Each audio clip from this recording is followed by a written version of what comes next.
में छी पैघ अपन व्यवहार करू। छोड़ू आब शहर के माया, मिथिले में रोजगार करू। जन्म लेने जो मिथिला में छी पैघ अपन व्यवहार करू। छोड़ू आब शहर के माया, मिथिले में रोजगार करू।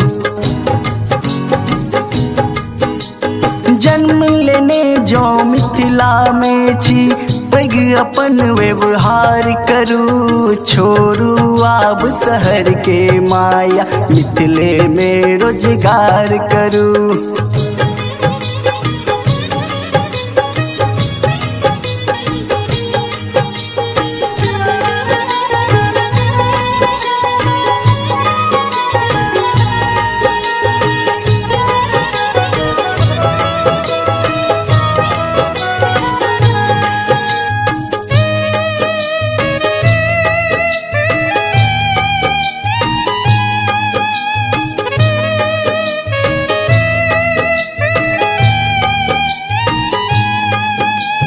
ओरे सो स्वावलंबी हम सबके ज्ञानी गोनू जसमान। परम पूज्य श्री राम पहुँचला सती अहिल्या के स्थान।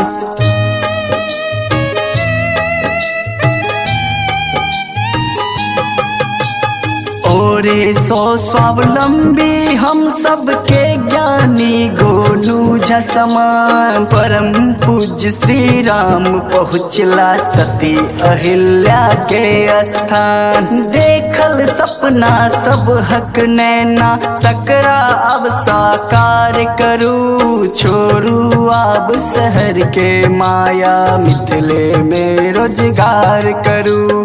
छोड़ू आब शहर के माया, मिथिले में रोजगार करू।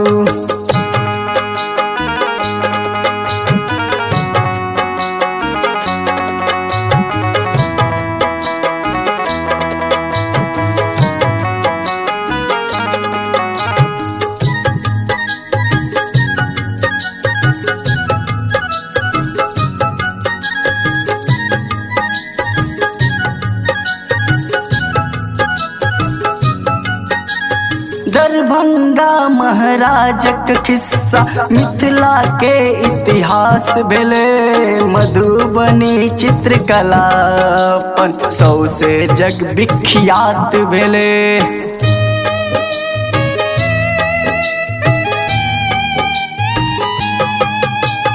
दरभंगा महाराजक खिस्सा मिथिला के इतिहास भेले। मधुबनी चित्रकला सौसे जग विख्यात भेले। त्याग दियो अंग्रेज कैलेंडर, मिथिले के पंचांग परू। छोड़ू आब शहर के माया, मिथिले में रोजगार करू।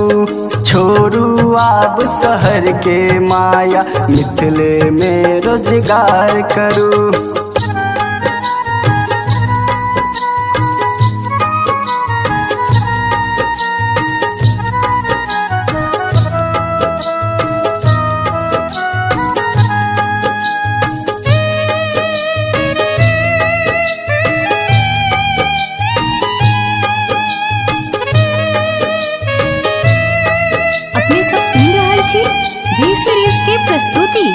तिरहुत लिपि मधुर मैथिली, नैना भुटका सब सीखब।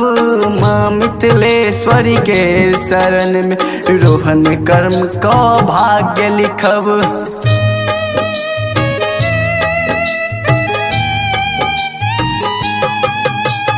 तिरहुत लिपि मधुर मैथिली, नैना भुटका सब सीखब। माँ मिथिलेश्वरी के शरण में रोहन कर्म का भाग्य लिखब।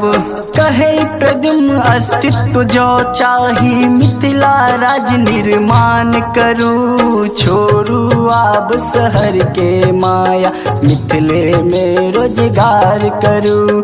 छोड़ू आब शहर के माया, मिथिले में रोजगार करू। जन्म लेने जाओ मिथिला में छी, पैघ अपन व्यवहार करू। छोड़ू आब शहर के माया, मिथिले में रोजगार करू। सब्सक्राइब करू विजय म्यूजिक वर्क चैनल के आ घंटी के निशान के जरूर दबाऊ हमरा सबक वीडियो सबसे पहले देखबाक लेल।